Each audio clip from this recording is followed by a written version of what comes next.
Hello class, I'm going to discuss experiment 20, the first experiment we're going to do in chemistry 1103. In this experiment, we're going to determine the rate law for a chemical reaction, the iodination of acetone, which is an acid-catalyzed reaction. So the reaction will follow this stoichiometry. It involves acetone reacting with iodine to make iodinated acetone and hydroiodic acid. The reaction is acid-catalyzed, and so we'll have to include not only the two reactants, but also H+ in the rate law. We can define the reaction rate for this reaction thusly, that the rate is always equal to the change in concentration of one of the reactants or products divided by the amount of time necessary to affect that particular change in concentration. If we're talking about reactants, we'll need a minus sign in front. So for acetone and iodine, we have minus the change in concentration divided by the time necessary.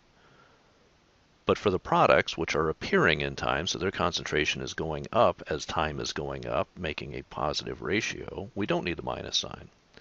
The minus sign is necessary for the disappearance of the reactants because the rate of a reaction is always positive. A negative reaction rate would imply that the reaction was running backwards. So what we'll focus on for this particular reaction is the definition of the reaction rate in terms of the time rate change of the concentration of iodine. Since iodine in solution makes a colored solution, by looking for the color to disappear, we know when the concentration of iodine has gone to 0. So the difference in concentration is just the difference between the initial concentration and 0. Technically, it would be 0 minus the initial concentration, which is a negative number, which is why we need the minus sign. The rate law, then, we can determine by measuring the rate of the reaction and assuming a form and seeing if, in fact, the data supports the form that we have assumed. So the form that we'll assume is that the rate of reaction is proportional to the concentration of acetone raised to the mth power times the concentration of iodine raised to the nth power times the concentration of H+ raised to the pth power, where M, N, and P are the order of the reaction with respect to acetone, iodine, and H+ respectively. We'll determine values for M, N, and P using the method of initial rates. Once we've determined M, N, and P, and we have a whole set of rates, we can also find a value for the rate constant. So using the method of initial rates, what we need to do is we're going to measure the rate of reaction by changing the initial concentration of one reactant at a time. So we'll need a total of 4 runs in this case, 1 reference run, and then 3 where we change the concentration of each reactant of interest once.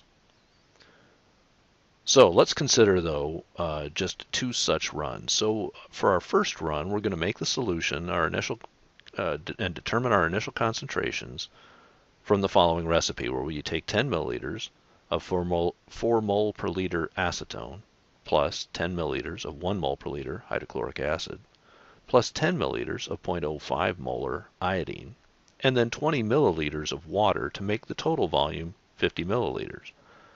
We'll measure the rate of that reaction and then compare it to the rate of the reaction for a mixture that's created by taking 20 milliliters this time. Notice that the volume has increased by a factor of 2, so that the initial concentration of acetone will have doubled in this second run relative to the first. We'll use the same volumes of hydrochloric acid and of iodine, and now, since we've added 10 milliliters of acetone solution, we require only 10 milliliters of water to bring the total volume up to the same 50 milliliters.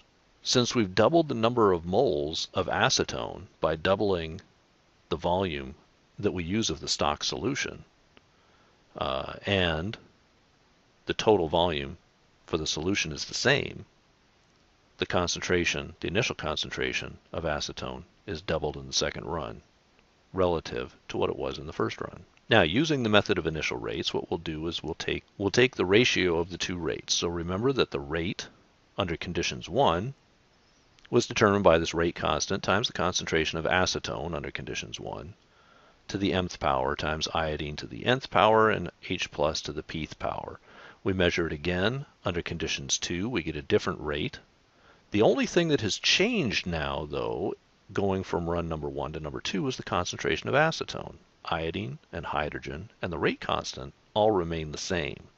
So if we take the ratio of these two things, any dependence on iodine concentration, hydrogen ion concentration, or the rate constant is all going to vanish because they'll simply divide out.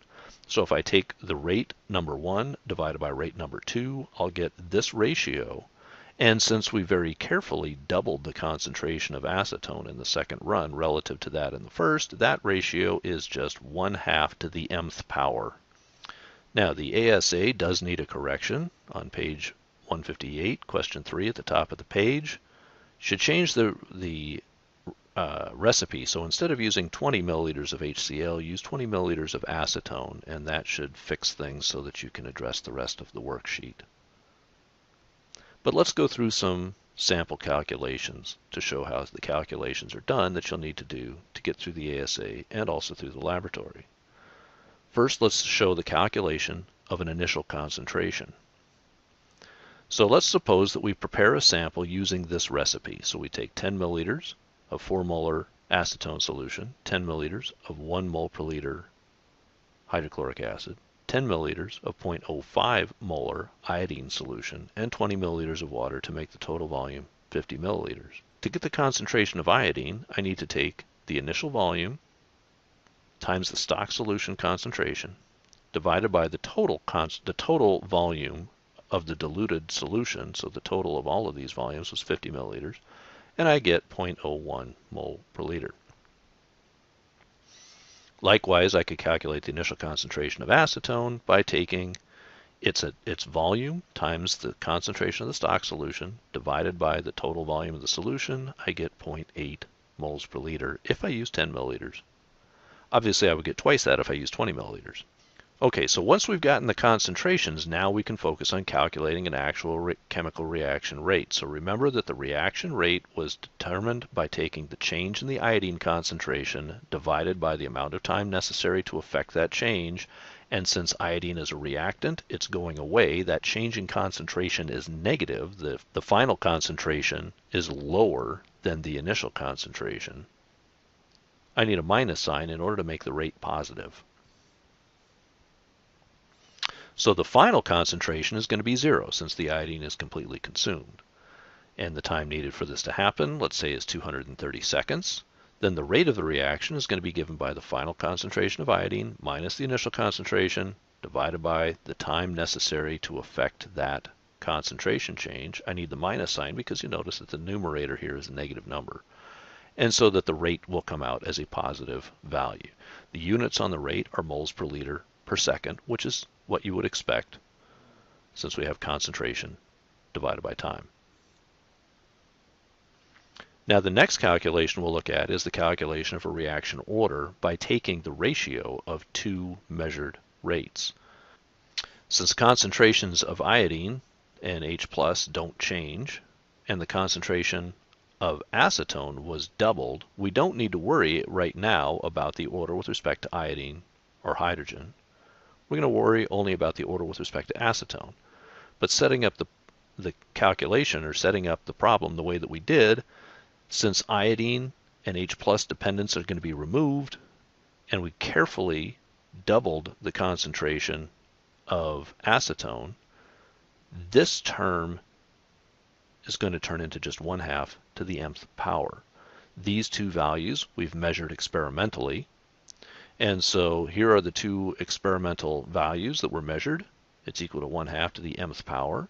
To solve for m, what I can do is take the natural log of both sides, and that will bring the m down from being an exponent to being a coefficient. And now by dividing both sides by the natural log of 1/2, I can solve for m, and I get a value of m equals 0.94.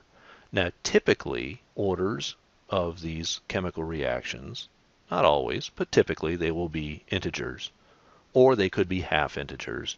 It's fairly safe to say that this is actually representing an m equal to 1. So I can round off and make that m equals 1 and say that the reaction is first order in acetone. And the deviation away from getting exactly 1 is just experimental uncertainty. All right, so now you have all of the tools necessary to complete the advanced study assignment and have fun storming the castle.